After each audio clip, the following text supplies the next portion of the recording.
Hello, everyone. I'm here today talking to Mr. Stephen J. Shaw. Stephen is a British national who has studied and lived on 3 continents. He trained as a computer engineer and then as a data scientist before starting his first film project, Birth Gap, at age 49. He maintains the position of president of the data analytics company he co-founded, Autometrics Analytics, LLC. Stephen holds an MBA graduate business degree from ISG in Paris, France, and is continuing his studies at the Harvard Extension School. Looking very much forward today to delving into the issue of declining birth rates and population collapse, something that's not particularly on everyone's radar, and the issue of the invisible epidemic of unplanned childlessness. Good to see you. Thank you for inviting me. Hey, thanks for agreeing to talk. So let's start with your background. We could walk through what you've been up to biographically, first of all, to situate it, and then you can expand on that to the degree that you're willing and able. So, historically, for the last 20 years, I've been involved in data analytics, what we now call data science. I'm a part statistician, part coder.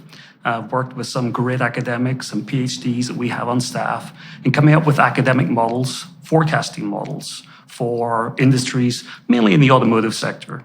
We try and do short-term forecasting. What might people purchase?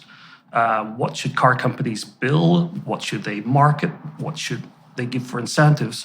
Down to a very minute level. this is a private venture? It is. And so it's a corporation that offers these services? Yeah, it's a small niche corporation that's been offering services to the world's largest corporations for 20 years. And how did you get involved in that? It was a startup in London 20 years ago. I personally moved to the US we got a contract with Nissan North America.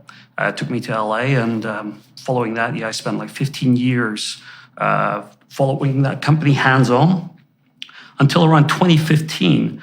Bizarrely, and I should explain, I'm a lifelong learner. I got accepted into Harvard Extension School to become a degree candidate to keep my data science skills up to date.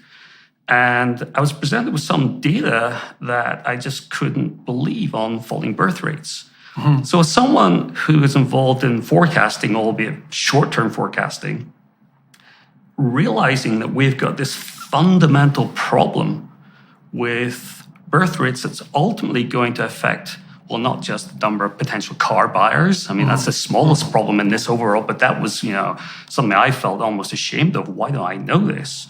And then you expand that to what is this going to mean for the planet? And as a father of 3, all my 3 children were just about still teenagers then, I felt a sense of failure that I hadn't been preparing my children for the world they were about to enter into. Mm-hmm. We all, I think, are led into the belief that that the world's population is growing, perhaps exponentially still. That's what I would have said at that time, based on what I was learning. And I had no idea that the actual dynamics of everything from how work is going to be like, to how society is going to be like, to how pension systems are going to be like, is fundamentally flawed. And at that moment, I realized something's wrong, because, you know what? The same trend was showing up for Germany and Italy and Japan. South Korea. Yeah, well, South Korea was just a little bit later, which was interesting. But something triggered in the early 1970s in Japan, Germany, Italy, and you can add Spain, Portugal, Switzerland, Austria, to cause a series of parallel trends. And yet, what I was reading from experts was that these are localized problems. Mm-hmm. That Japan, it's work-life balance. That in Germany, it's something called Rabenmutter, which is the idea that in parts of Germany, even today, for a woman to have a child and go straight back to work is really something that culturally shouldn't be done. So that might cause some people to delay parenthood.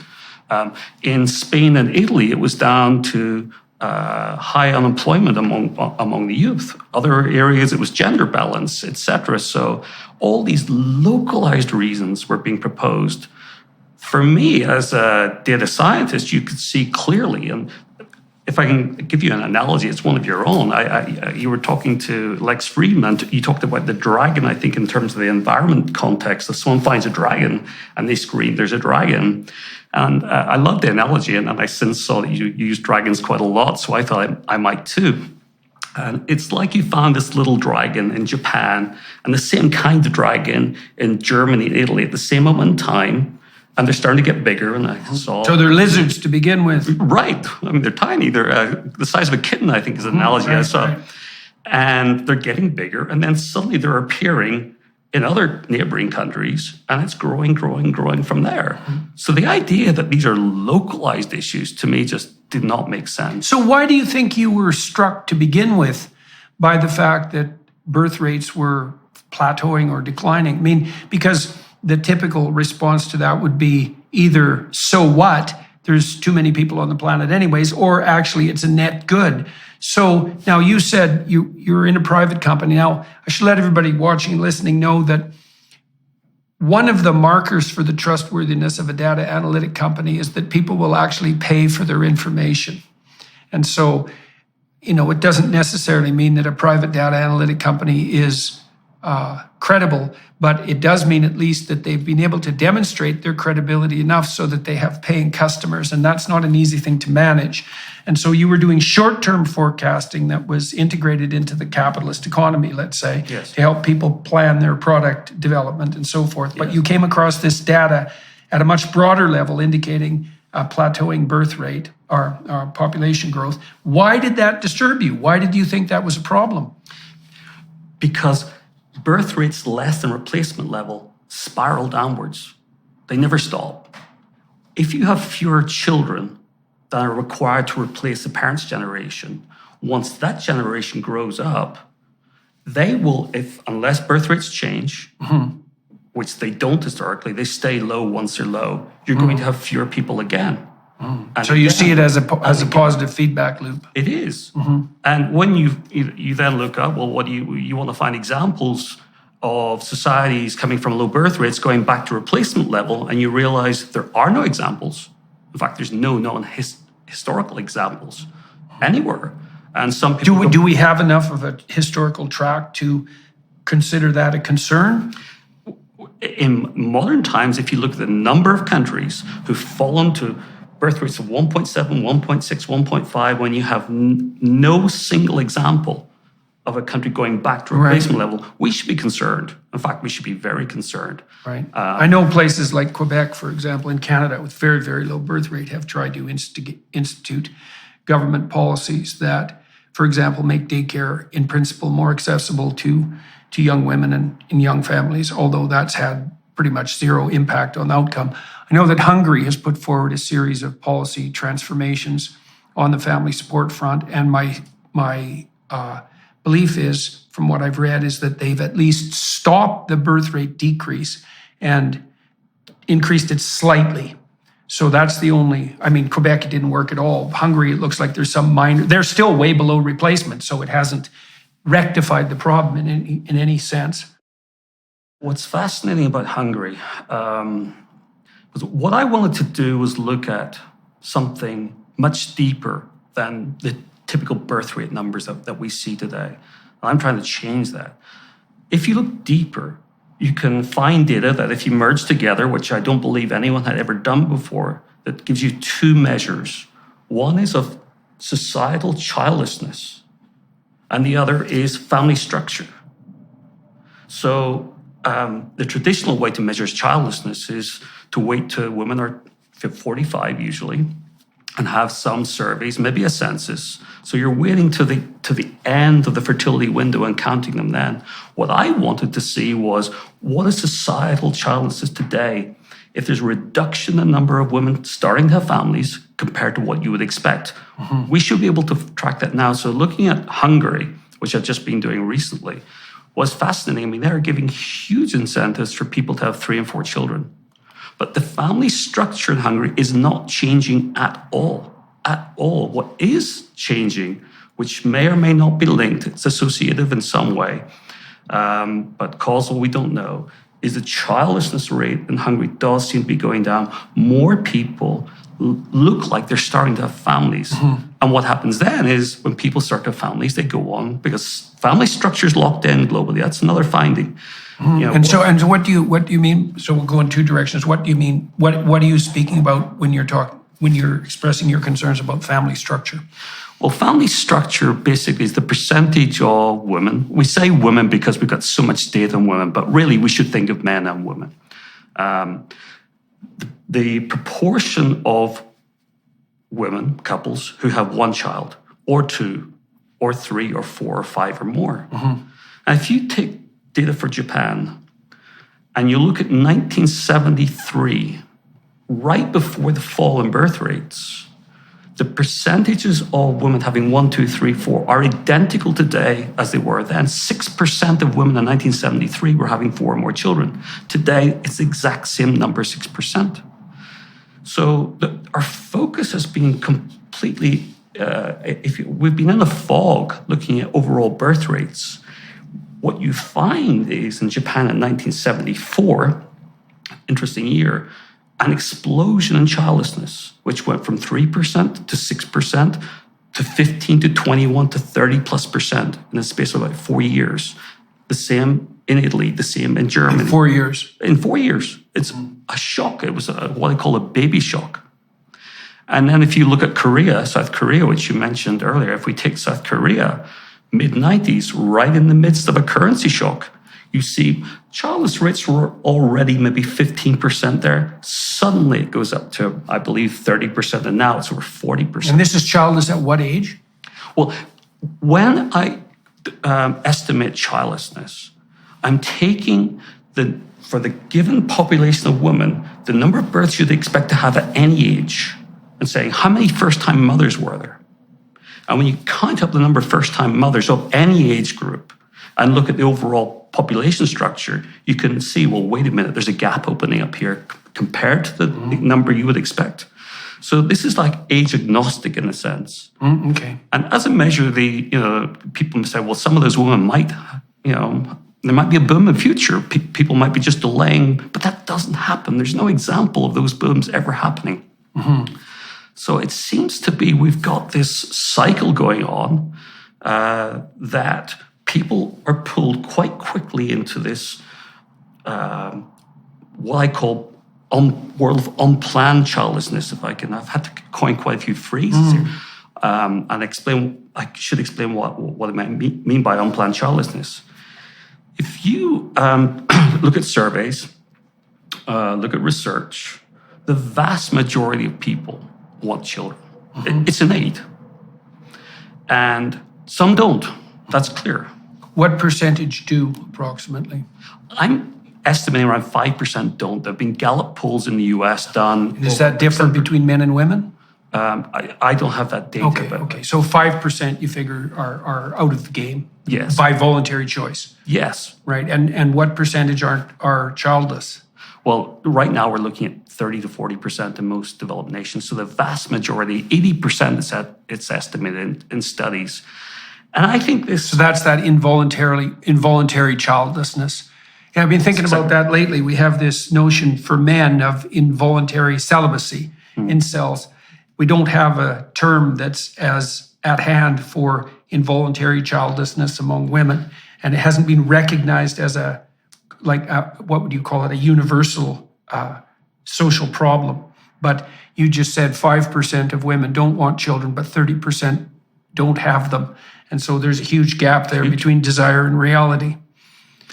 I think, frankly, I believe it's the biggest societal problem that we have, and it's hiding because we haven't recognized it. Mm-hmm. And if you find people, as I did making the documentary, people who are struggling, 30s, late 30s, women particularly, but men too, who have given up in their 40s. Mm-hmm. And they're opening their heart to you with a level of what they call grief. Yeah. And in English language, grief is used for one particular context. It's not necessarily used normally for something you never had. Yeah. I think in other languages, there are terms that encompass that, but it's the same emotion. And I've been pulled into conversations where I have frankly been brought myself to the depths of understanding the suffering from these people who thought they were going through life, getting the education, probably, starting the career path, probably, thinking that, well, you know what, I'm not 30 yet. I've got time to meet a partner. Yeah. And then getting to the point of often there is no partner. Or that biology gets in the way. Yeah, well, it turns out that life is shorter than people think. You know, I've had clinical clients who followed that path, and some of them were women who had initially decided that they didn't want to have children and then changed their minds quite dramatically in their late 20s, which is a very common pattern, and then couldn't have children. And it was just absolutely disastrous for them. They were often on the artificial fertility route for 10 years with multiple miscarriages and failures on that front. And it's a bloody dismal outcome. Okay, so you're making a case here. You're making a psychological case in some sense at the moment, in that this is a phenomenon worth attending to, because the vast majority of people who end up childless, which is a more serious immediate problem for women because of the biological restrictions on their reproductive capacity. The reason that's a problem is because so many women end up in that situation despite wanting children. So that's a real psychological problem. But you could take a sociological stance and say, well, as has been insisted upon for 60 years, there's too many people on the planet, and it's just not a bad thing at all if we stop reproducing in this manner. And if the price we have to pay for reduction in the number of excess mouths to feed is that there are some unhappy women, so be it. What do you think about this at a sociological or political or economic level?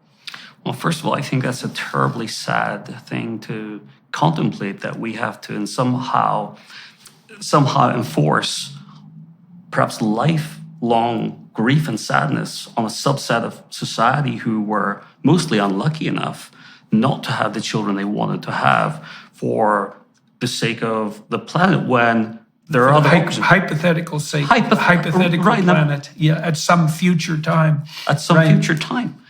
And to me, the first thing, my reaction, strong reaction, isn't there another way, if that's right? And then you look at data, as a report in Nature last year, on the overall footprint by age group. Quite a number of scientists put their name to it, and it states very clearly that 8% of our footprint occurs when we're aged under 30. Then it rises quite significantly between 30 and around 65, I believe, and then it falls off sharply. Well, that means that if the world's births were to magically, well, it wouldn't be magic, drop by, say, half. I love taking extreme situations. So let's imagine that from tomorrow, only half of the births happen for some crazy reason. That 8% of total emissions or footprint would go down to 4% in 30 years' time. This is going to have almost no impact for decades, at a time when I think we have to find other solutions as much as they're needed to solve problems that are out there. So the idea that we're going to inflict this pain, deep personal suffering, pain in people, and perhaps be pleased about it, as I know some people are, I think it's terribly sad. I think it might be that, to come back, I would like to clarify that for those people who don't have the desire, I consider myself a pan-natalist. If you don't want to have children, I will be your biggest supporter to say that's fine. And I think there might be a misunderstanding in society for some people who perhaps don't share that desire, who perhaps can't quite understand how fundamental this desire is. Yeah, well, most people who are in that boat are being willfully blind, in my experience. And so the idea that there are reasons to not want to have children, one reason is an overwhelming self-centered narcissism. That's not the only reason, but it's definitely one reason. And people talk about, the interference with their personal freedom and their desire to pursue their career. And in that, I read something like the absolute inability to ever sacrifice your own narrow self-interest, and I do mean narrow, to the what would you say, concerns and needs of other people. And so, it's interesting to me that it's 5% that don't want children, and that the the rate of that kind of self-centered narcissism is about 4 to 5% too. Now, I am not saying that everyone who decides not to have children falls into that category, but I am saying that a fair number of people who don't want children fall into that category. I mean, if you think about it biologically, every single one of your maternal ancestors for 3.5 billion years reproduced successfully. And it might be that you're the exception to that rule, but if you are, you should think long and hard about why. You also might want to think long and hard about why, given that it's likely to have a pretty damn detrimental effect on your life. It's all fine to be fancy, free, and footloose when you're 30 and 35, but it's a lot less amusing when you're 50, and it might be downright dreadful by the time you're, let's say, 65. So, all right. So on the population front now, we talked a little bit about the psychological catastrophe of involuntary childlessness. I'm curious too about the social and economic consequences. So as you get a demographic bulge, more and more older people and fewer younger people, obviously you have fewer people to take care of the older people. But I also have never really read anything pertaining to models of like real estate value collapse, because it doesn't take very long if there are more houses than there are people for the value of real estate to fall to what? To nothing? I mean, that's what happened in Detroit. It basically fell to nothing. I mean, Detroit has recovered to some degree, but we don't know at all what the world would look like if real estate values fell to virtually nothing, especially because that's where most people put their retirement value. So what do you foresee happening on the political and economic front, given the shift towards the elderly demographically? We're going to see it in China first, right? Clearly. Well, Japan too. One of the reasons I moved to live in Japan is to be close to, I wanted to feel this problem. I wanted to be able to see it and almost touch it, and you can there. But you mentioned Detroit. I spent many years living in the suburbs of Detroit. And right around the time I was looking at the start of this project, that I was able to drive around the streets of Detroit and see street after street after street of tens and tens of thousands of decaying houses. Yeah. I remember one day driving along, and there was a house, and these were nice houses, right, back in the day, right, still spacious, and there was a young family having a picnic outside one of these houses. And it was the perfect setting, you might say, in every context, except every other house in the street looked like they were completely vacant, dilapidated. Around that time, listening to local Detroit news every night, it was crime, it was streetlights that weren't functioning, it was lack of safety, it was lack of functioning of basic utilities, it was infrastructure and bridges that the city couldn't afford. And of course, in 2013, it went bankrupt. So I had this backdrop to knowing what was happening to Detroit as a city. And you're right about property value. Around that time, you could buy significant property in Detroit for $10,000. Yeah. You probably couldn't go there to ever see it because it wasn't safe at that time. Right. And you were right, Detroit has come back. So in some ways, it is a template. Well, they demolished huge tracts of houses. But how do you do that when half the houses are still occupied? You go through this period of time, unless you're going to say to people, everybody move 3 streets over now, and you do that every few years, you can't easily go into neighborhoods and start moving things back to nature, which is what Detroit's doing. You can individual houses, but you still have these scars of the empty spaces that were there. And I show some of this in the documentary. So the idea, I was on a podcast, Chris Williamson's recently, and it was the first time I got a sense of the comments that people make, and many people were sharing these deep personal stories about their life to do with unplanned childlessness. Yeah. Others were sharing concerns about whether they'd ever become grandparents. So, but a lot of people were saying, well, this is just about economics. Who cares? This is just about big corporations suffering. Who cares? I think people need to understand this is going to impact everybody's life. If you're living in an area where there's literally decay, dilapidation all around you, and the taxes that you're paying to your city or your municipality aren't covering the basic infrastructure, no one's going to escape from this. And I think people don't understand that. So in my case, understanding life in Detroit, and again, I really love the city and it's great. I love the people. I love the way it is starting to come back. But that experience, I think, really spoke to me that we really need to think about what this means. Now, you talk about the socioeconomic. I mean, the economics, go beyond the city and the property values. It's the pension funds. It's the social welfare funds that people think. I think I did too at the time, that the retirement, the cost to maintain each of us in a retirement is basically what the government or someone's been saving for when we get to that age. Yeah, right. It's not. What we're paying right now. That's a bargain with the future. That's a bargain. You're covering the people who are retired now. What the government has put away for us is debt. Debt. Yeah. There's no savings. And then there's a promise. Right. And then the debt's a problem because... Yes, that's for sure. If you have a shrinking number of taxpayers, the debt's not shrinking. So the repayment on the debt actually becomes worse and worse and worse. Yeah, well, and hypothetically, you can remediate that with immigration, but then that opens up another can of worms, which is no one really knows what the maximal rate of incorporation a society can manage without imploding, right? I mean, obviously, Canada, the US in particular, is an immigrant society, and that's worked out extremely well for the immigrants and for the society. But the idea that there's no upper limit to our capacity to digest and integrate, let's say, is absolutely preposterous. So, and we don't know, but the notion that we can replenish at the rate that we're losing on the birth rate front strikes me as, it's at least a debatable claim. Immigration is a subject that, I think we actually only look at one side of it, and I certainly did until I went to Nepal, and I went and I sat down with the professor, the head of the Department of Population, Professor Patak, in one of the largest universities in Asia. And I wanted to talk about falling birth rates in Nepal, which were just about replacement level at that time.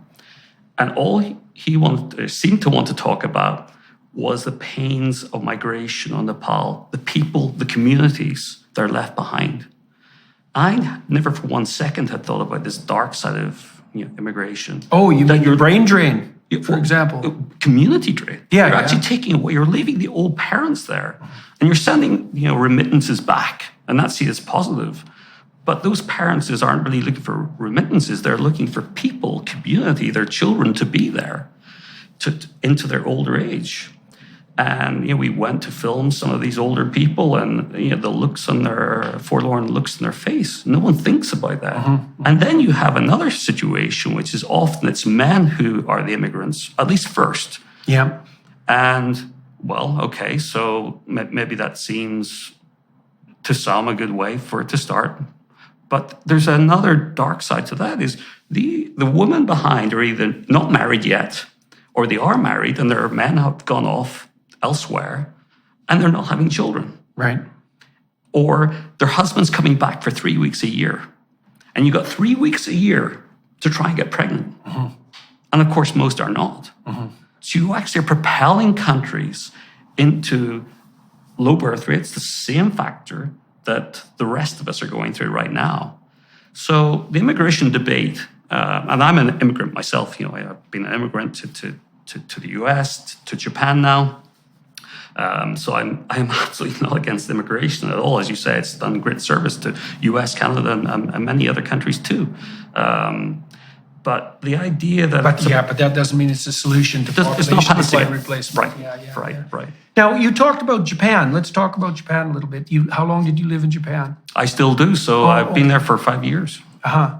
And you said you can... Well, so what do you experience there in relationship to your concerns about population decline? Let me tell you about a community in rural Tokyo. So this is the world's biggest city based on some measures. You go to the northwestern part of Tokyo, and there's an area called Takashima Daira that's featured in the documentary. 1973, the 10,000 homes in this apartment were filled with young families. And there's old footage where you see, just children everywhere.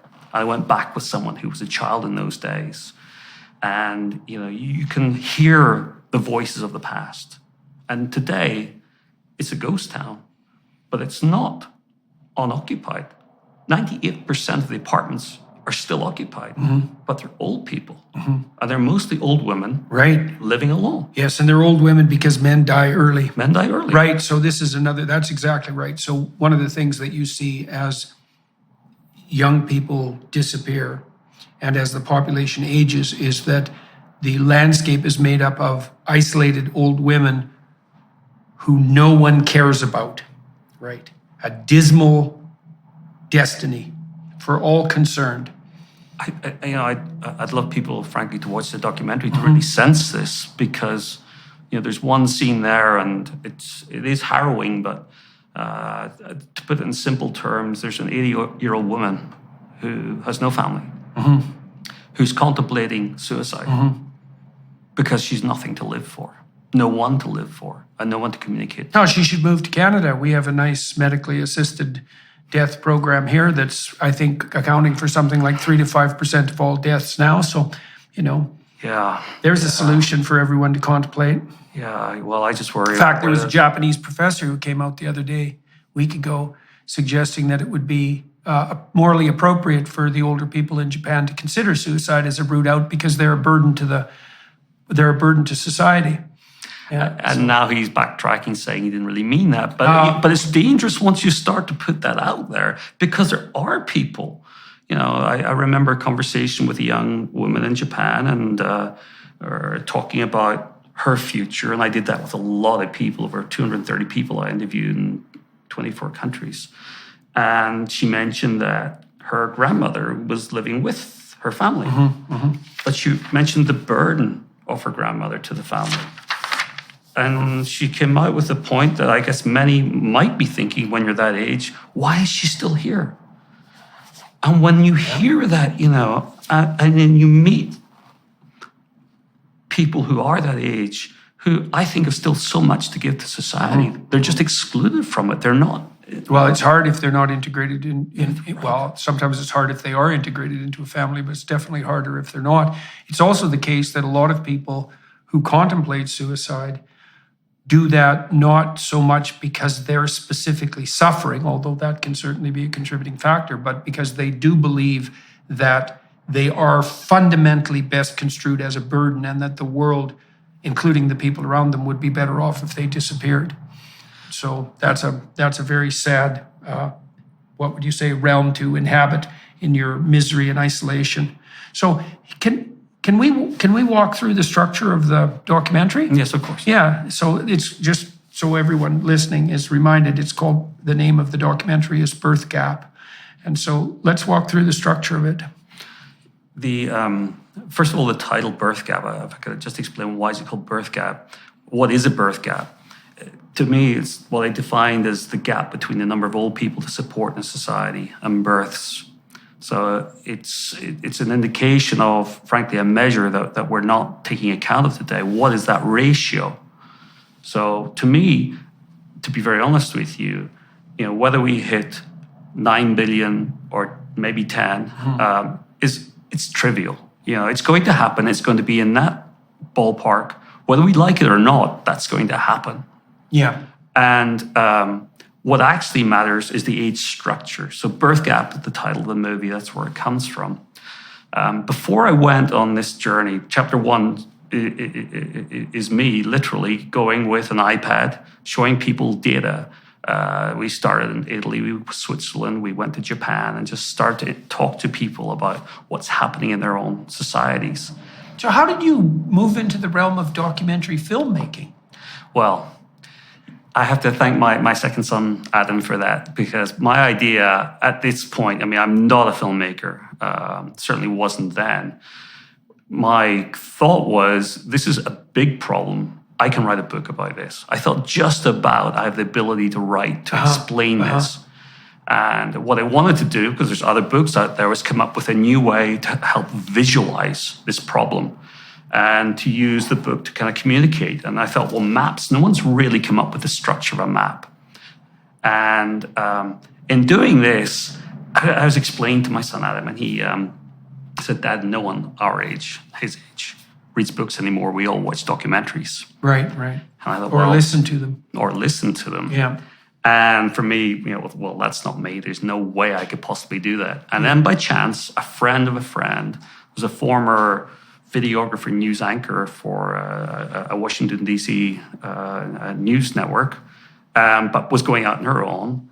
And long story short, we thought, well, okay, let's see if we can make this work. And I brought her along for 2 weeks to film the first interviews, thinking, if nothing else, this is going to be an archive for my own research. Right. Save me note-taking while I'm listening to all of these people. And as we got into it, the personal stories opened up of people who you could see them contemplating the future of their lives. Like one springs to mind, a young elementary school teacher in Switzerland, 30 years old, a young man. And when we walked through with him the future of elementary schools in Switzerland, you could see the process in his mind, realizing we're not going to need anywhere near the number of elementary school teachers that we have now and what that might mean for him. So the documentary starts literally with me asking people in countries, why is this happening? And frankly, I was hoping, in this entire project, I was expecting at some point to sit down and do some form of regressive model, to find a correlation between something that would link these small dragons, these,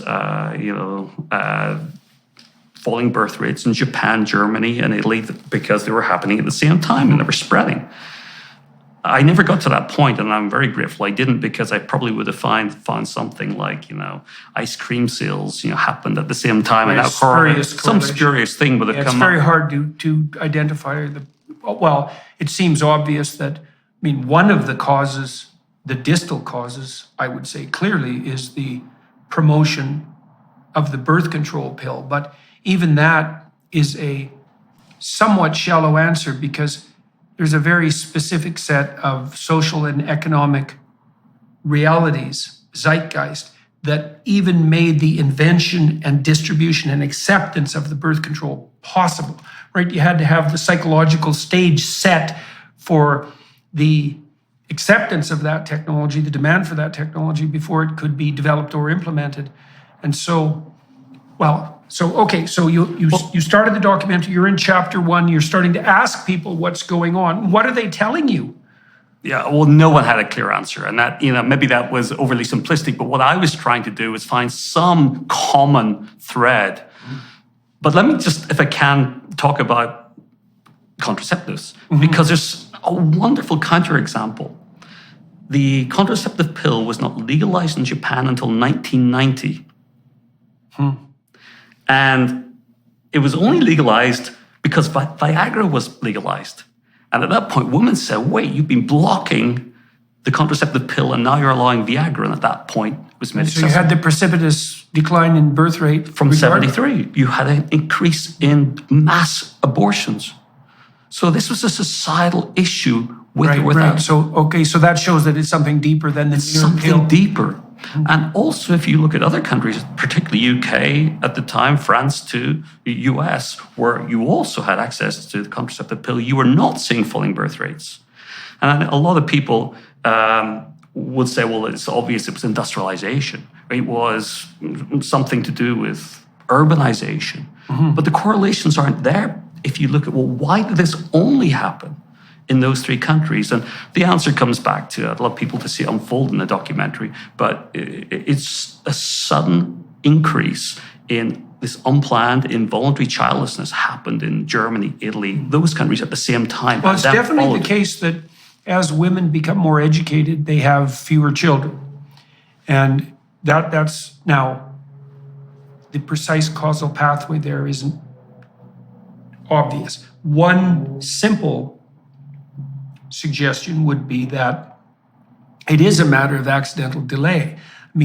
I've seen this in my daughter. My daughter, although she had terrible health problems and that complicated her life a lot, she had initially thought that she might want to go be a physician. But that's like 12 years. And she was also very oriented towards having children. And she's managed to have 1 child despite her health problems. But that desire to pursue an intense educational pathway does exist in conflict, certainly with an early start to family development. If you presume that that doesn't matter because you've got time, you're not going to find out that isn't true for 10 years in your own life, and maybe the culture won't find out that's true for like 30 years. I mean, we still tell young women who are 19. I made a comment that was clipped on an Instagram reel by someone about the fact that we always lie to young women about what's going to be important in their lives. We tell them it's going to be all career. I said, I've worked in female-dominated industries my whole life, and what I've observed is among men and women alike that it's a very rare person for whom career is the most important thing in their life, even if they're men, although it's true for more men. It's true for virtually no women by the time they hit 30. And the amount of vitriol that comment generated was unparalleled. And that's something, because I've had plenty of vitriol generated from things I said, but and it was all young women, talking about how some old white guy like me had no right to tell young women what to do with their bodies, which I most certainly was not.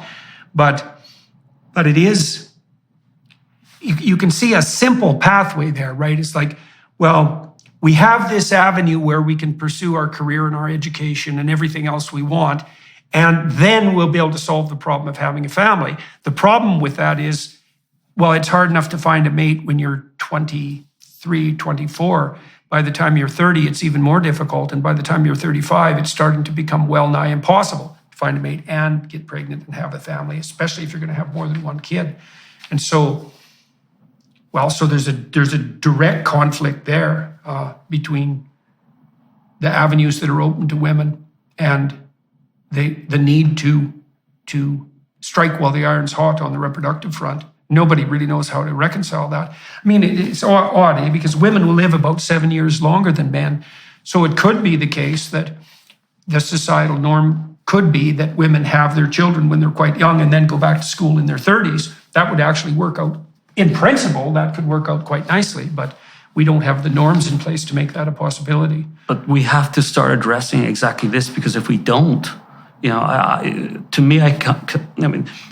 there's so many ideas today about reproductive technology that are overstated. Oh, yes, freeze your eggs, and age 40, if you have a partner and if you still have energy, that you might then. Yes, and everything goes well. Yeah, if everything goes well. And you have the money. Yeah, and the emotional stamina. All of that. So part of what I'm hoping to do through the documentary and my work after this is to just increase awareness, particularly to women, but you need a man as well, so it's both, that the fertility window is much shorter and the ability to have children gets harder and harder and harder. It's not just about getting pregnant, it's about being able to deliver, being able to see the pregnancy through to, which gets exponentially harder very, very quickly. I should mention I interviewed 5 fertility doctors for the documentary itself. Each one of them wanted to open up about the challenges, because normally they have to sell their services. Right. Normally they have to tell people, think positively, here's what we've done for other people, here's what we think we can do for you. Yeah. What they were telling to me openly, I'm frankly getting quite emotional about on a couple of occasions, was it's terrible because so often it doesn't work out. Well, 1 in 3 couples by the age of 30 have pronounced fertility problems, defined as inability to conceive within a year of embarking on the endeavor consciously, right? So that's 1 in 3. And of course, it just gets worse and worse as age creeps up. And 30 is not that old. And it does mean that women have a damn tight window. It's 13 years, let's say, by the time you're 17. By some standards, you're mature enough to consider reproduction, 17 or 18, and on the extreme end, and then 35 is the other end of that distribution, and you're playing with fire by the time you're delaying, especially if you don't have a partner. By the time you're delaying till 35, especially if you want 3 children, Yeah, well, right. I'm thinking just 1, and it's also the case. I think if you're a reasonable observer of human nature, you see that people have 3 sources of fundamental gratification in their lives. One is the pursuit of their own interests, including career and job.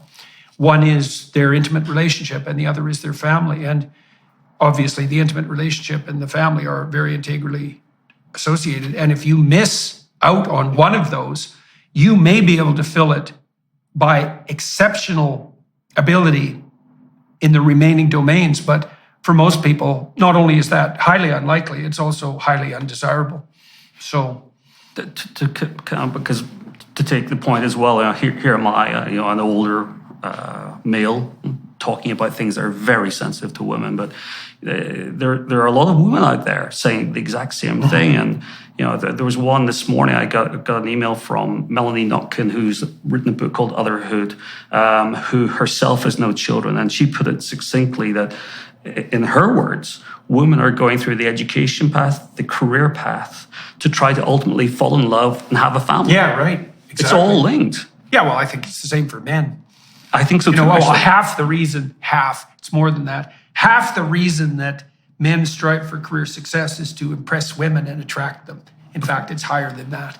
So, but maybe that point is the heart of the problem we have today, because today, if you look at who's at college and who's actually earning more right now, I read this morning, women in cities in the US are earning more than men. I don't know if that's right or wrong, but you have this situation. Yeah, it's right under 30.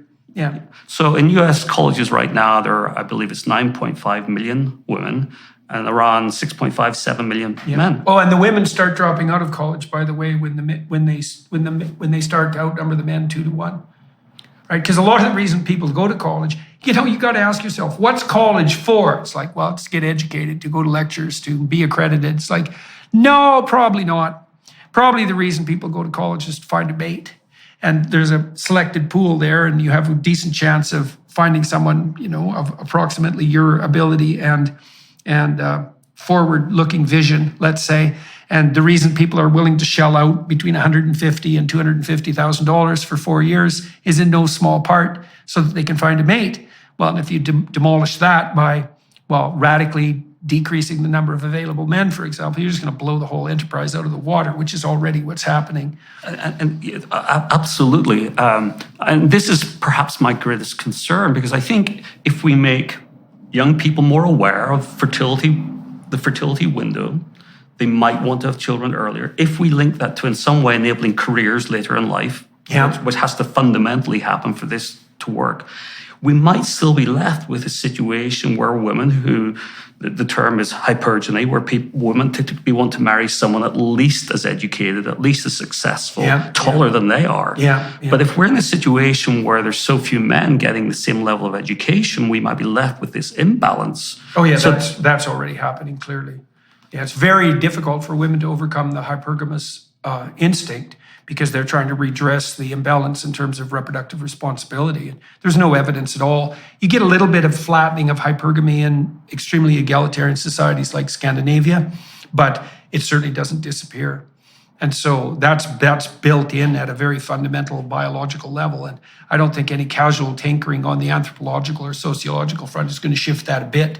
So that's a big problem. It's a big problem. It's also the case, too, that if marriages where the wife out-earns or out-statuses the husband tend to be comparatively unstable and violent. So, now you can lay that at the feet of the men if you're inclined to, but in some sense it doesn't really matter, because that's the way it is. And so the women are unhappy and the men are threatened, and that's just not a good recipe for marital stability. So everyone loses in this situation. So let's talk about another country, Thailand. So you would think, if you'd asked me how many women are in college in Thailand, I might have said 15%. I have no idea, but no, it's 55%. 40% of men are in college in Thailand. So you have a similar shift even there. And what's happening to the men? The documentary, we went to a temple where monks are trying to rehabilitate young men who fell out of college or didn't go to college, moreover. What they did, age 16, 18, was turn to alcohol, was turn to substances, to drive taxis because they could get some cash, because there was no point trying to compete with a woman. So you have these deep societal problems, but yet I want to be really clear that the answer to this is not in some way preventing women from getting an education. That's just not going to function. How are you going to do that? Well, you also lose access to half the world's brain power. Of course. And, there are people who think that, and there are people who I think want to use this conversation to promote that, because I've seen comments along those lines too often. This has to be, therefore, partly about men in some way, asking why are men excluded from society? Why are they becoming incels? Or in Japan, they call them otakus, the young man who stays home playing his gaming systems. And See, I don't think that's the right question. I think we almost always ask questions backwards. Why people become useless, that's not a mystery. It's easy to be useless. The mystery is why that doesn't happen to everyone all the time. And the answer is because we build up extremely careful structures of societal discipline to encourage people to adopt mature long-term responsibility and to reward them judiciously for doing so. And when you allow those structures to collapse or work consciously to undermine them, then you get default to the default. And the default is useless. It's short-term gratification. And so you never need an explanation for that. It's like, well, why do people turn to short-term gratification? Because it's gratifying in the short term. It's easy. Now, encouraging men to shed their Peter Pan persona, juvenile Peter Pan persona, and to adopt mature responsibility, that's a real challenge for every society. And we are increasingly not only failing at doing that, but punishing young men for developing, say, the virtues of ambition and even sexual desire for that matter. So, all right, so chapter 1, you went and interviewed a variety of people and just started to flesh out the territory. How does it unfold after that? Well, it comes to the point where there's a moment I realize there is a connection across all of these countries, and it's to do with this structure of the family. You would expect, if you're having fewer children, and some of these organizations encourage people to have fewer children, have fewer, smaller families. You would expect if they had any success, or if people were doing that, you would have a lot of families with only one child. But actually, singletons are actually really quite rare in life. And they're no more common today than they were 30, 40 years ago. So I started to discover... So you see people with 0 children. Right. That's the only... How do you get a fertility rate of less than replacement level? It's either the number of people having one child or none. So connecting that allowed me to start to ask more questions about childlessness and about aspirations in life. And that really moved us into... So it's not a matter of small families. No. It's a matter of no family. That's right. And then it's a matter of involuntary family. That's right. Okay, got it. And that's why I didn't end up doing any regressive analysis, because it's a counting problem. We were counting this the wrong way. You just simply need to look at the number of people having one child, 2, 3, 4, and you find this gap, and you find that gap getting wider and wider, and it effectively explains the entire fall below replacement level. But there's really good news here too.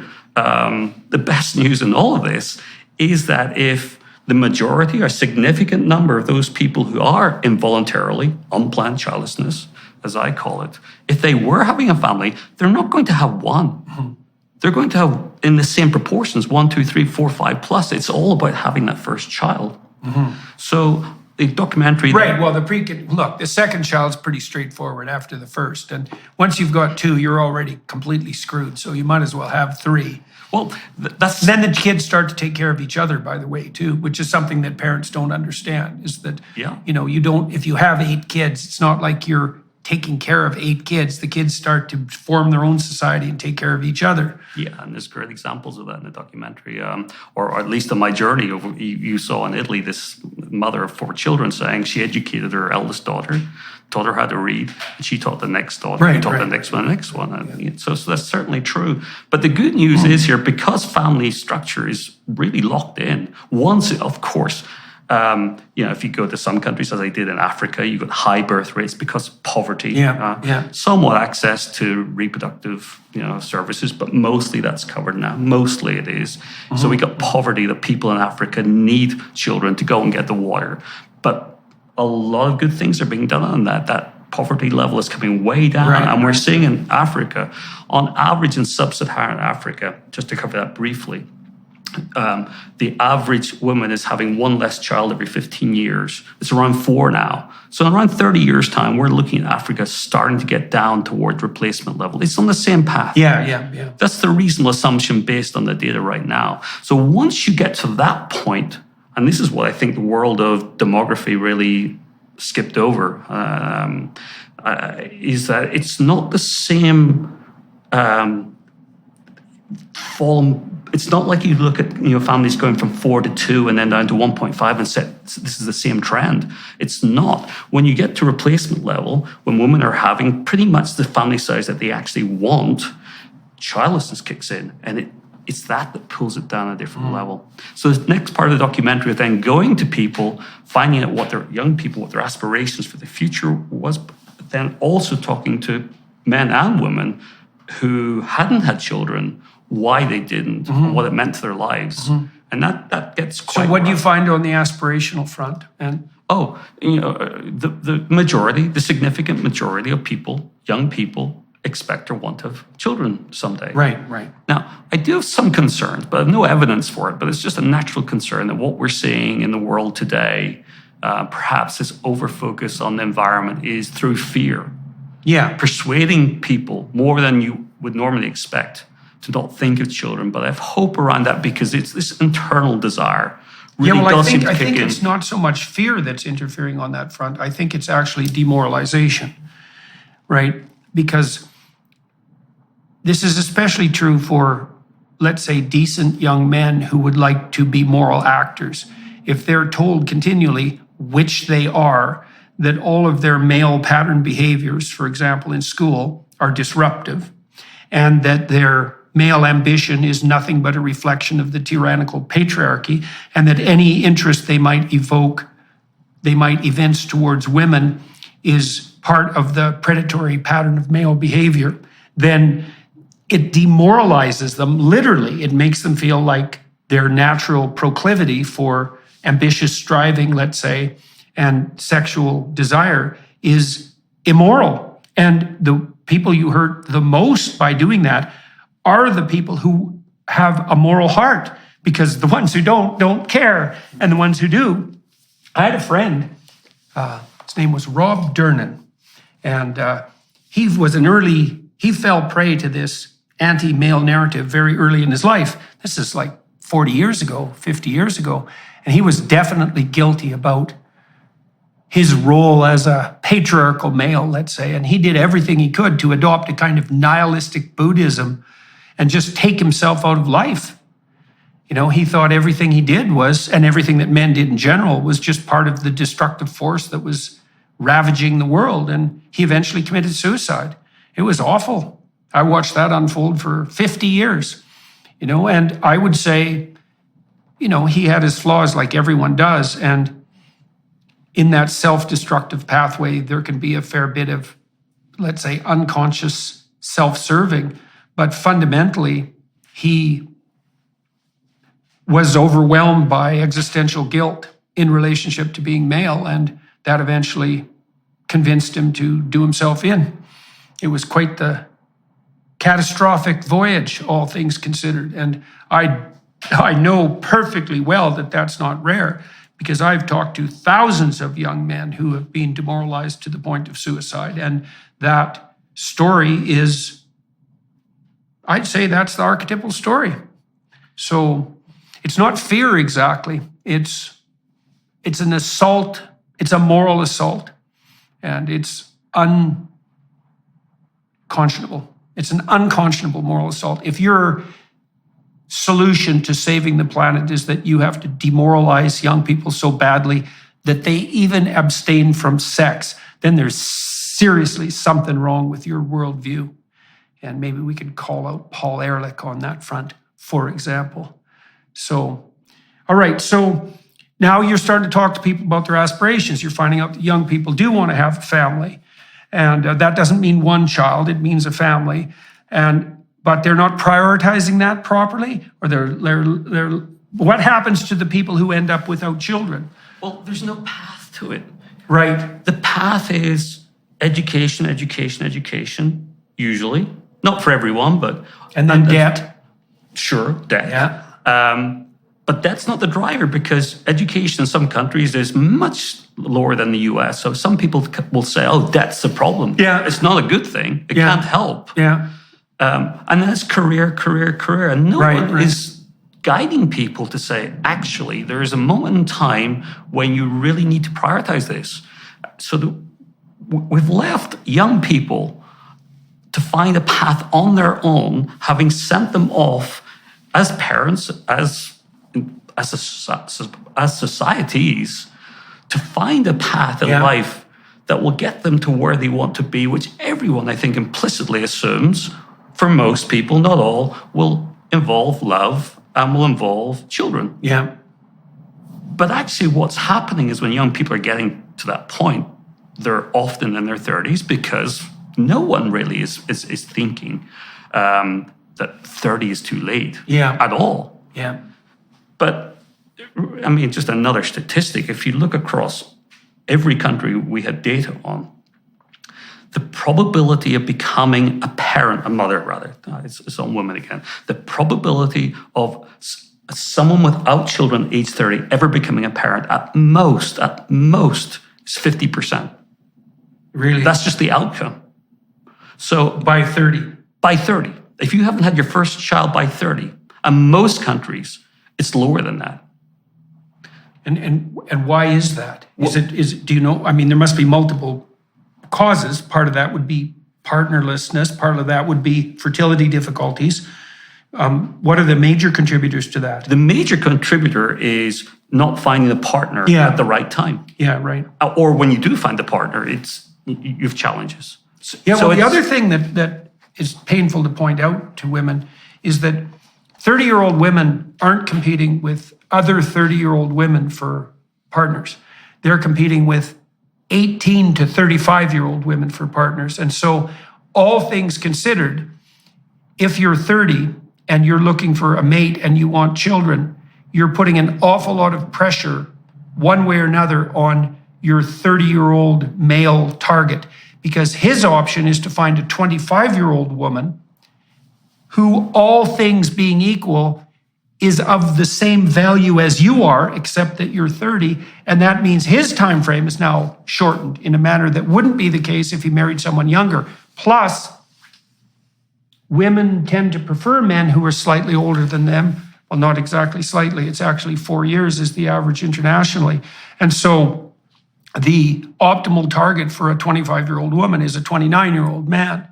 And so, and it's rude to point such things out, but mate selection is a very difficult problem. And it's also exacerbated by the fact that this is also a terrible thing, is that because of this hypergamous tendency of women, as women are, I knew a lot of very successful young women who worked in the legal field, and they were often stars in their firms, extremely able people.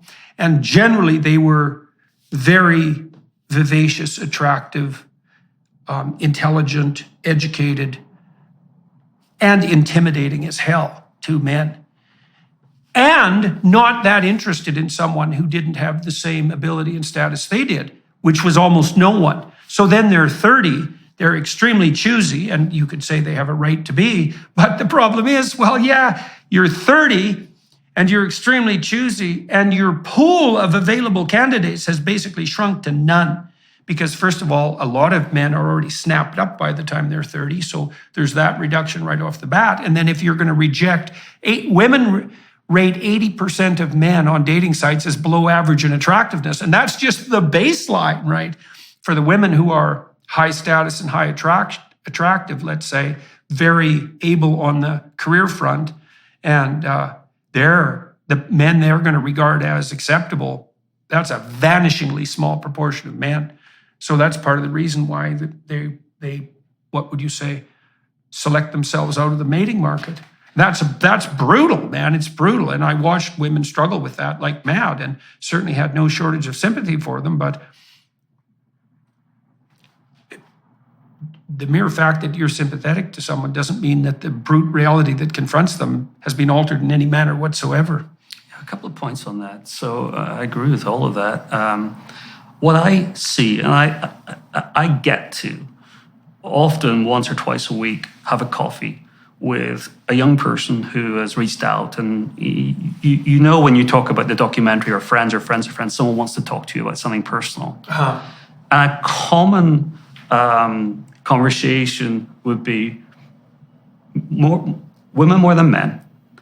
They've been dating someone for 5 years. Yeah. They think they might want to, well, different scenarios. They think they might want to settle down and have a child with them, but they've never talked about it. Well, it's only been 5 years. Right. Or they've already figured out they probably don't want a child with this person. What should they do? Or, worst of all, they've just broken up because they've been dating this guy for 7 years, and he's now got another girlfriend who's 25, and she's pregnant. Yeah. Oh my God, yeah, that's a brutal situation. Brutal. Yeah. But those are real life stories. Oh yeah, all that's very common. So the idea of dating someone for an extended period, my children are now, 27 to 20. They're getting to that point where, to me, I'm thinking of my own children when I think of these young people and the advice I would give them. And frankly, the advice I usually give, and I'm not a clinical psychologist, but people are asking for advice, and I've talked to a lot of people, is if you're unsure, break up, because you know what? If it feels wrong after you've broken up, you'll get back together quickly. And I'd say more. The other advice too is get the hell at it. You think you have a long time to decide. Well, here's a way of thinking about it. If you're reasonably attractive, you'll be able to try out 5 people. That's it. That's what you've got. Because it takes a while to find someone, and then it takes a while to get to know them. And finding them and getting to know them, that's probably something approximating 1 to 2 years. And if you do that 5 times, that's 10 years. And that's your fertility window. And so you think you have time, but that's a delusion. And you think the right person will come around. Well, first of all, that's a delusion to begin with, because you build a relationship, you don't find one. Now, you should have some sense when you pick your partner, to the degree that you have the luxury to have some sense. But the notion that the person right for you will come along at the right time, that's just not the case. That isn't how things work at all. And if you know that even if you're very attractive, that the list of true candidates is probably 5, and for some people, it's 1 or 0. And so it's hard, because when you're 17 or 16, especially if you're attractive, and I would say this is especially true if you're an attractive young woman, you have no shortage, generally speaking, of people who are interested in you. And it looks like that's sort of a landscape of plenty. But that doesn't mitigate against the fact that it still takes a long time to get to know people and to find the right person. Now, men have it a bit easier on that front, I would say, because I had one friend who didn't have a child till he was 55. That can always be the case for men. And so the pressure isn't on in the same way. But even with men, like had I married my wife earlier, we would have had more kids, and that didn't happen. So, and we got married comparatively early for our social class, say, and educational background. Okay, so now you're talking to people and you're finding out they want to have kids, and then they find out that they don't get to. Right, a little bit too late. And so where does the documentary go from there? So from there, we take it into the consequences. The consequences, they're partly personal, but partly economic. But everything ultimately is personal, because everything ultimately comes back to, whether it's you and your life and how you live it, and whether you're lonely or not. Yeah. Or how much the state can help you, particularly in your later years, through healthcare, through pensions, through your city providing basic services like water. It all comes back together. So we explore a lot of those. And by the way, I sat down with, I believe, about a dozen experts, many professors, many, a priest, a monk, people involved working with government healthcare programs around the world. So we hear these voices. And other than one organization, which happens to be the successor to what Paul Ehrlich set up, They were the only organization who took an optimistic view. Of course, they would do that. Everybody else is negative. Everybody else is worried about the future consequences of this. And just by the way, I should call this out.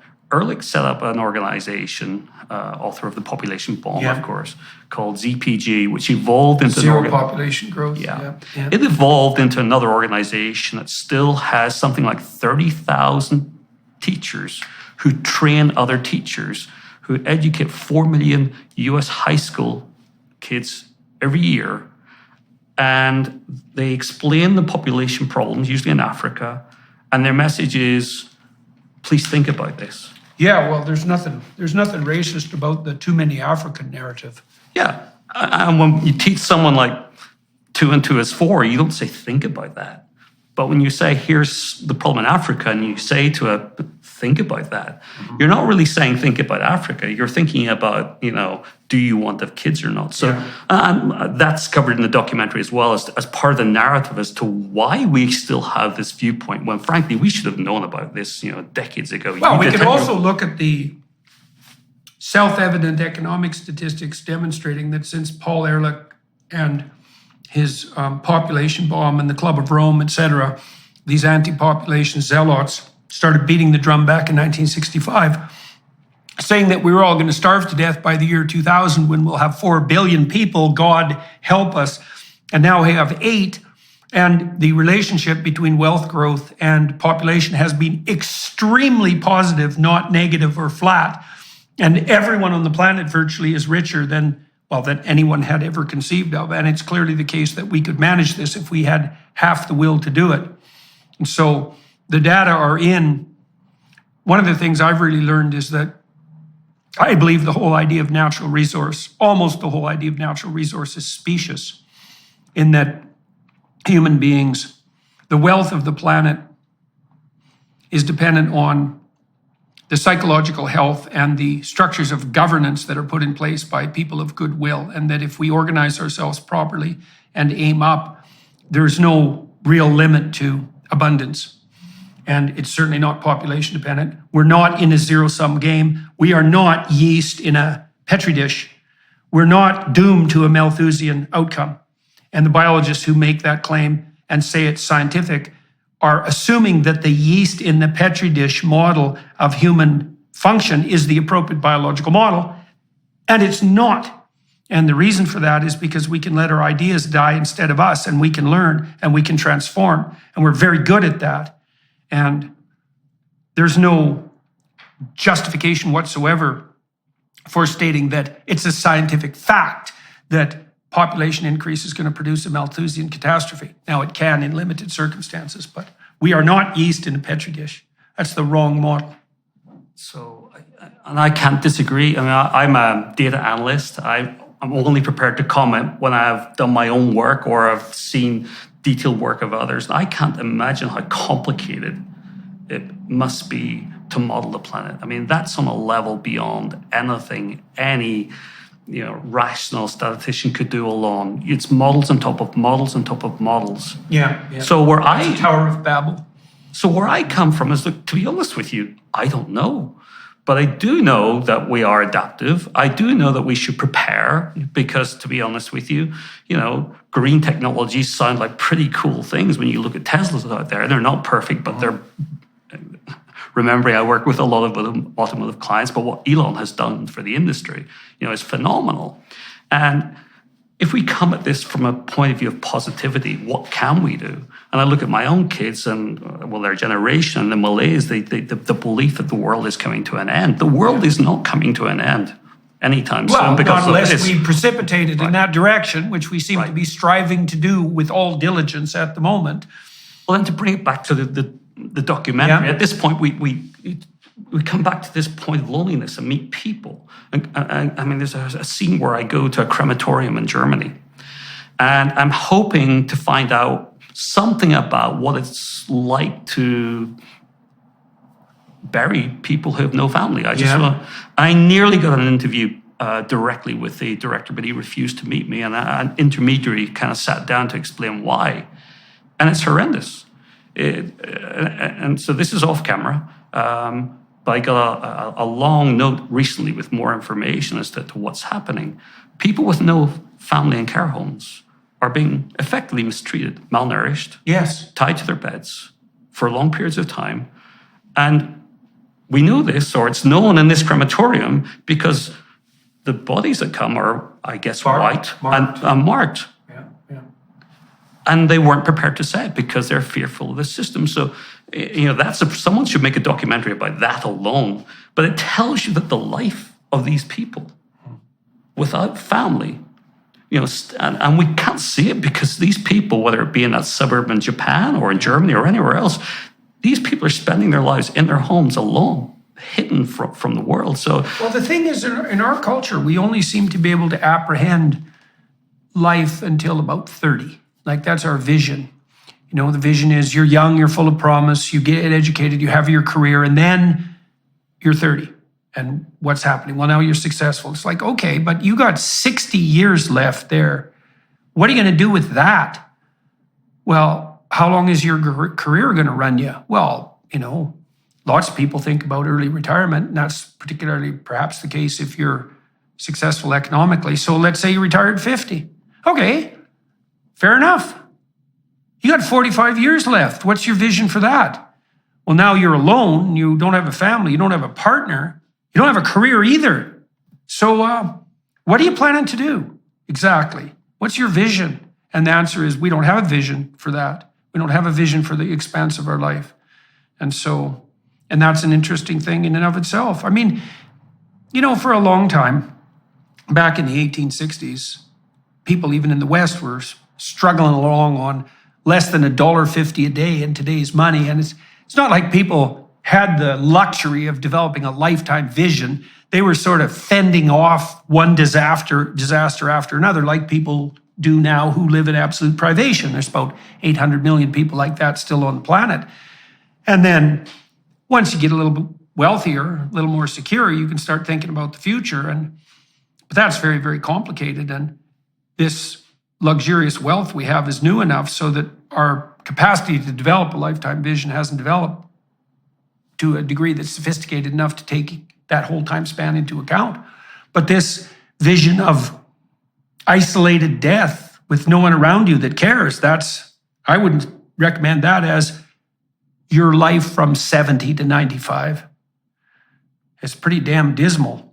So, Jordan, it's going to be worse in less industrialized nations, because you go to Brazil, and as professors there, I met 3 of them, the phrase they used was, we're getting old before we got rich in Brazil. right. So they can't provide the infrastructure resources to the elderly on a level comparable to what we can. So the life of elderly people, when I look at India with the birth rate now below replacement level, growing population because it's so young, people are living longer, which is a good thing. But I'm looking at a future for India 30 years from now, where you're going to have so many old people and so few people to take care of them. Mm. So this is a problem that we focus too much on in our own societies. This is a global humanitarian crisis of old people who are going to be left, by and large, to some extent to fend for themselves. And when they're not fending for themselves, they're going to be mostly in their homes or alone. And well, I find the psychological argument, I would say, probably more compelling. I think not because I take any issue to your forward-looking projections, but because things are so unstable on the technological and economic and political front that projecting even a decade into the future seems in some ways like a fool's errand, right? Because God only knows what's coming down the pipelines with regards to new technology. But I think you can make an extraordinarily strong case that one of the things you don't want to end up happening to you in your own life is to be involuntarily childless and isolated starting at the age of 30 going forward.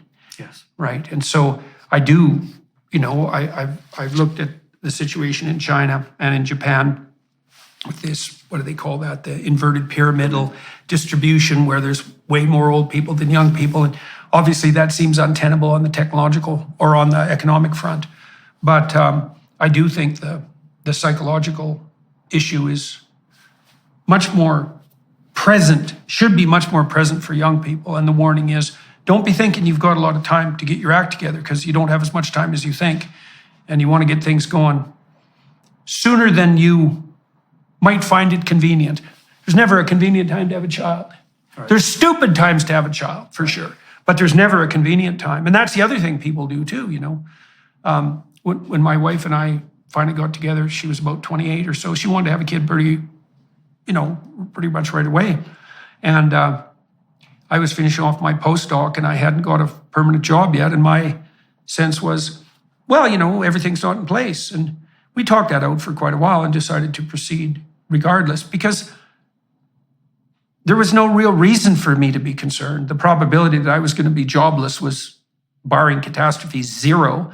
And you jump into the abyss holding hands with your wife. You know, there's no right time. And the reason that's so important to know is because the clock ticks while you're waiting. And that's also a catastrophe. And then it sneaks up on people unawares, as you just described, and takes them out. Not good.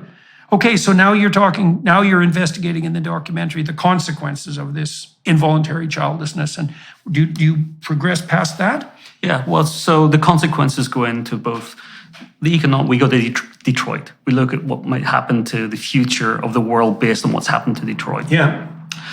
We look at, briefly, future pension systems. We look at AI technology, but only very briefly. It's an area that I'm sure many people, like you mentioned technology just now, but a comment for me is that robots don't pay taxes. So simply saying there's something... They also don't necessarily want to take care of you. So we'll just see how that works out. And I think they're going to be expensive. So the idea that AI is a solution just like this is probably oversimplified, possibly very oversimplified. But of course it has a role. Technology definitely has a role in this. But we can't just turn away from this subject and say, let's not worry about it for that reason. The final part of the documentary, and I have to credit a friend, I thought it was done after filming in probably 18 countries. I thought, well, this is enough now. I can see the global pattern. And this friend in LA said, no, you haven't finished. You have to go to Africa. And you have to go to other countries like Bangladesh and India. I'd already been to, but I wanted to more filming. I wanted to go into, we went to slums in Mumbai. We went to slums in Rio. I think 5 in Johannesburg. And I wanted to see what's happening in the parts of the world that I think to some extent we might fear are exploding. Mm-hmm. And you have the same fundamental story happening everywhere, even Nigeria. So Nigeria is a good example of a country that's moving towards lower birth rates at a much slower pace. There'll be more people, by the way, in Nigeria by the year 2100 than there are in China, for everyone watching and listening. And that's quite the shocking bit of information. Yeah, and you look at Nigeria and you still have a culture there where the more male children you have, it's part of the, what you might say, the bravado that you have. It's like how that's that status reward. Status.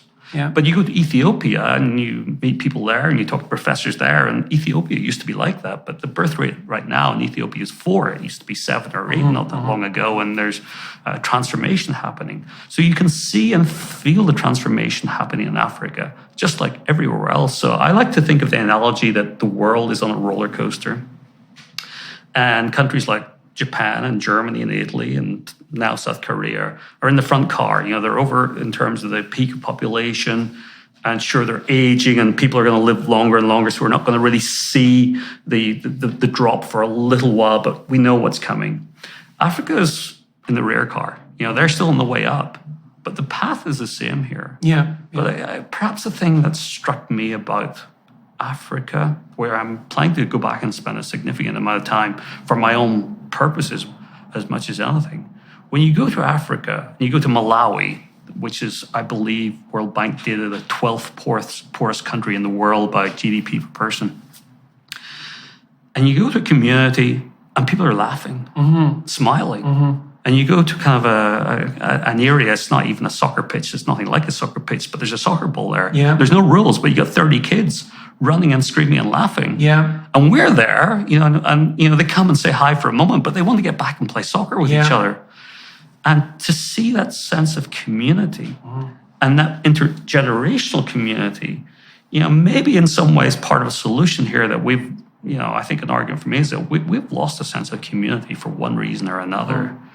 And so, that's, something that surprised me actually, how similar really we all are. And we're just at different parts of this, of that cycle. Right. So you've laid out this documentary and you've documented a problem that is not being attended to much. That's a very pervasive problem, and that's going to affect virtually everyone personally and sociologically. We talked a little bit about pathways. It's one thing, obviously, to diagnose a problem, and that's not a straightforward thing to do, to see the problem and then to diagnose it. It's a completely different order of things to start thinking about what might constitute an acceptable alternative. So in Hungary, what they've done, you probably know this, is that if you're a mother in Hungary and you have one child, you're now exempt from income tax at the federal level for the rest of your life, 25%. And then that scales up to 100% for 4 children. And the idea there was both practical and cultural. So the cultural idea was we need to signal that we value motherhood and children. And one of the more powerful signals that society has access to is economic signals. And the Hungarians have stopped the decline in their birth rate and tapped it up slightly. They've increased female participation in the workforce, by the way, 13%. So the feminists had objected, or some of them, that the Hungarian government was just turning women into baby-making factories, which is a hell of a, nasty epithet, I might add. But what's happened is the reverse, is more women are working now than before. And I suppose that's because they get to keep more of their money, and they can make childcare arrangements more straightforwardly and all of that. They've knocked the divorce rate down substantively. They've increased the marriage rate. They've knocked the abortion rate down 40%, 38%, with no compulsion, right? It's not as easy to get an abortion in Hungary as it is in the US or Canada. And the legal limits there is 12 weeks instead of the 16 weeks, which is about what Americans think it should be. But the point is, these alterations in policy have produced increases in fertility, increases in the marital rate, decreases in the divorce rate, decreases in the abortion rate, and those look arguably like desirable things. Do you see, and we talked a little bit about the fact that women live 7 years longer, and so in principle have a time, let's say 8 years, where they could have children without really being at a competitive disadvantage on the economic front with men, assuming that it is a competitive landscape, and that's also not particularly obvious to me. I mean, what have your thoughts turned to what might constitute an appropriate pathway forward for young people? Well, I certainly would quite boldly say what will not work, because there's so many examples of things that have been tried and tried and tried and tried. Now, we'll come back to Hungary in a moment, because it is very interesting. But if you look at baby bonus programs globally, at best what they do is temporarily increase the birth rate, and then you see a dip, and the dip usually goes below where it was before. All you've done is bring forward the people who would have had kids anyway. Yeah, right. So and you look at the amount of money, and certainly Japan, certainly South Korea, are spending on kindergarten. Yeah, that doesn't seem to help. Quebec, it didn't make a bit of difference. Yeah. No, it isn't. It isn't lack of childcare that's causing this problem. Yeah, and it's not income either. No, so, right. And a lot of people think it is income. It's a natural thing, I think, for people thinking, well, if I had a little bit more money, or at the right time, or my apartment's too small. But actually, what you find is that when people have more money in their pocket, birth rates go down. Yeah, right. They do other things. Yeah. It's like not yet. We can take this vacation. Well, now. I also think that their expectations for what constitutes sufficiently prepared for children also change. Like I said, when I was in Montreal, I was already educated. I had a job. It was clear I was going to get a job, but my standard for what was sufficient security and opportunity for my children rose along with my horizon of vision on the economic front. And it's also not the case that more security makes you liable to take more risks. That isn't how life works. You have to jump into children just like you jump into a marriage or into into your life for that matter. I think that's the key point. So ultimately, Hungary aside for a moment, and also Russia in the past has had similar programs where they have put significant benefits in place that seem to have worked for a time. But vast majority of financial incentives or even societal changes such as kindergartens have very limited effects, very limited indeed.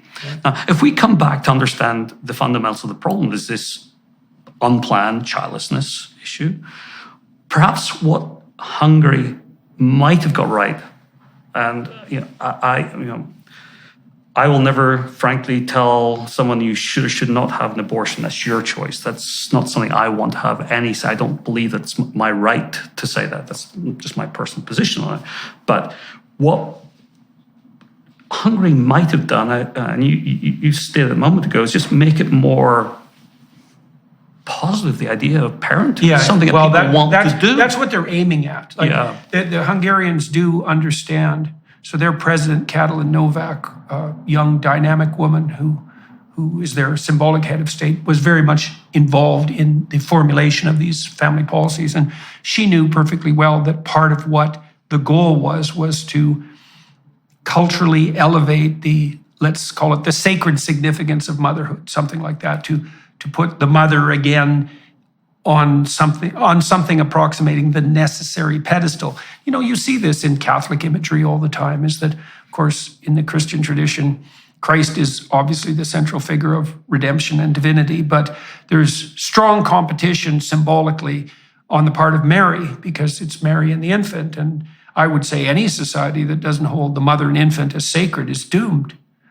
Right? For obvious reasons, since we all had mothers and we're all infants, if you don't value that, whatever that value means. And when my wife had little kids, she was treated pretty damn dismally, I would say. I used to go out to restaurants with her and just watch when she entered in with the kids. And there was a lot of sneers and a lot of, casual mistreatment. They were a nuisance, and that was extremely annoying to me to watch, because I don't think of kids can be nuisances if they're not well behaved, but there's something wrong with you if you think children are fundamentally a nuisance. And it's definitely the case that we don't value the contribution of young mothers in our culture the way that we would if we were wise. And that's a very difficult problem to solve, right? All this emphasis on, the kind of hedonic freedom that's associated with being a youthful teenager, and then that equally Sex in the City nonsense about, your freedom on the sexual front while you're pursuing your career. It's so bloody juvenile that it's almost incomprehensible. But it's not an easy thing to reverse, and it isn't even obvious that it's the government's role to reverse that. And the outcomes are unplanned childlessness. Right. You see it time and time again. I think it's just clear that people who go down that path are thinking of what society tells them they can do in the short term only. And that'd be a good title for this interview. Really, we should probably call it Unplanned Childlessness. I love that. Well, because it's so interesting that exists as such a plague, and yet it isn't identified and it doesn't have a name. And that's a real catastrophe. One of the early screenings I did, there was a young man. It was in Japan, but he's from the US, and he just stood there afterwards, gazing at the ceiling. And he's probably 30, early 30, 35, and he said, "Unplanned childlessness." And he looked at me and said, "That's me.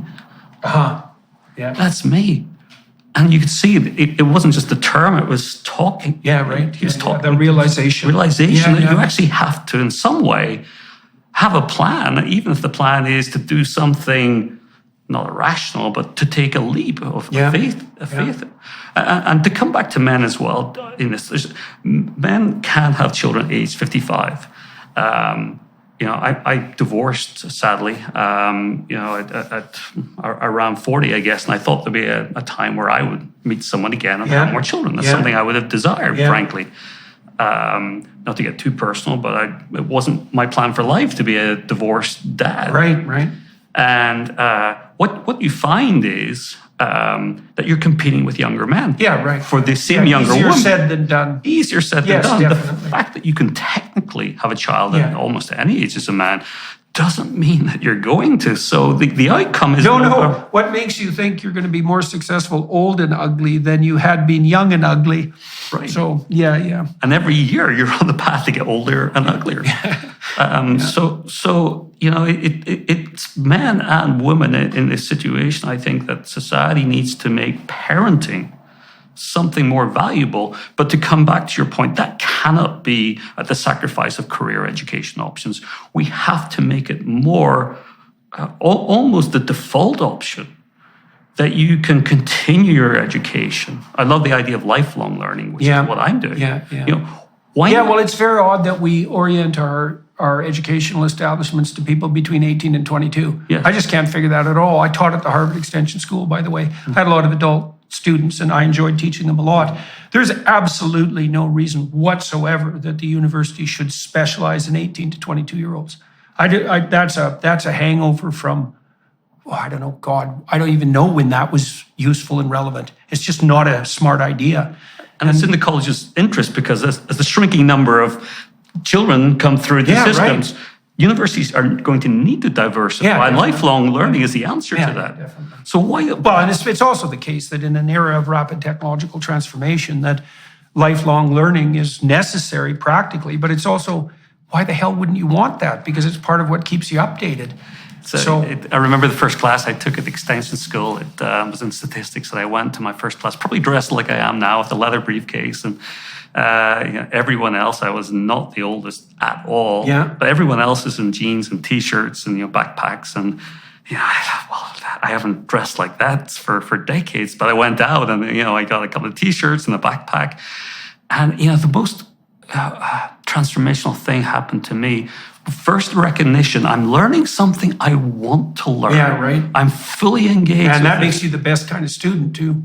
I think so. But everyone else, there were Harvard College kids there taking summer classes, and there were people older than me. It didn't matter. We were all I loved together. teaching at the extension school. I mean, at Harvard, the undergraduates in the formal school were smarter than the people on average in the extension school.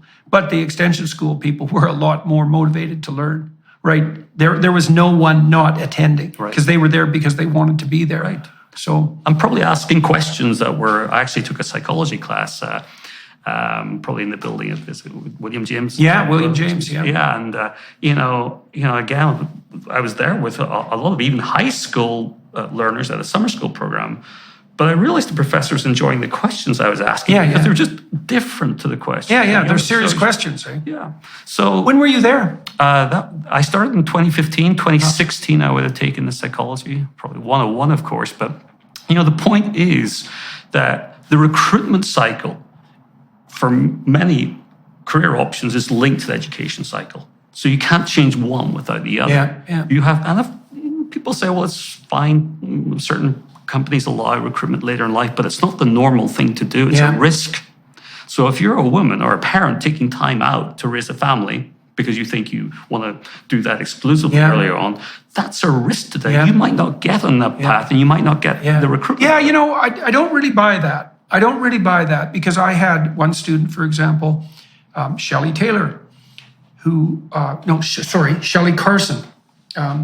She came back to Harvard as a graduate student in her 40s. I was younger than her as her supervisor. She'd been an airline stewardess, pretty middle-class life, had been out of the academic stream for quite a while and was quite a lot older than most of the graduate students. And she hit it hard and developed a bang-up career, and she's managed that quite successfully. And I think that that's not normal, it's not the standard practice, but it's by no means impossible. And given that women do have that 7-year advantage in terms of lifespan, you think you're out of the running on the education and career front when you're 35. You're out of the running on the reproductive front.